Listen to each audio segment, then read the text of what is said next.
महाराष्ट्र में सियासी सुगबुगाहट तेज हो गई है। शिवसेना शिंदे गुट के ऑपरेशन टाइगर की चर्चा जोरों पर है। देवेंद्र फडणवीस सरकार में मंत्री उदय सामंत ने दावा किया कि इस ऑपरेशन के तहत ठाकरे गुट के 6 नेता शिवसेना शिंदे गुट में शामिल हो सकते हैं। इस पर अब उद्धव गुट ने पलटवार किया है, जिससे शिंदे गुट को झटका लगता दिखाई दे रहा है। तो क्या कुछ कहा उद्धव गुट ने, जानने के लिए देखिए ये रिपोर्ट। राजनीतिक गलियारों में 7 फरवरी की सुबह से ये चर्चा चली कि शिवसेना उद्धव बालासाहेब ठाकरे के 6 सांसद पार्टी प्रमुख उद्धव ठाकरे का साथ छोड़कर एकनाथ शिंदे के नेतृत्व वाली शिवसेना में शामिल होंगे।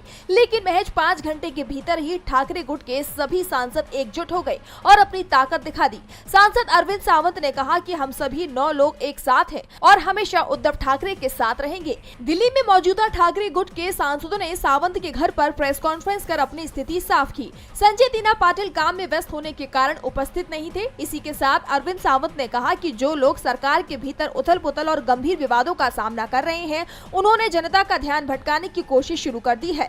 खबर जानबूझकर सुबह 7 बजे छोड़ दी गई। अरविंद सावंत ने कहा कि ये हलवा उन लोगों ने छोड़ा है जिनके पांव खिसक गए हैं। इनमें सामंजस्य की कमी है। इनके मंत्री सरकार में गुटबाजी कर रहे हैं, जिनकी खबरें लगातार दिखती रहती है। इसी के साथ सावंत ने कहा कि उद्धव ठाकरे गुट के कार्यालय का उद्घाटन हुआ और हम सभी 9 सांसद उपस्थित थे।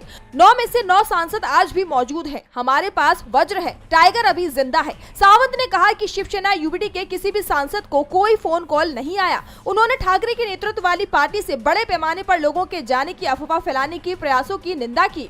पूर्व केंद्रीय मंत्री ने कहा कि शिवसेना यूबीडी के सांसद मुश्किल समय में पार्टी के साथ खड़े हैं और आगे भी रहेंगे। हम सभी ठाकरे के साथ हैं, चाहे कितने भी उतार चढ़ाव क्यों ना हो। अरविंद सावंत ने कहा कि उनसे पूछिए कि किस आधार पर वे दावा कर रहे हैं कि हम पार्टी छोड़ रहे हैं, लेकिन हम कहीं नहीं जा रहे हैं।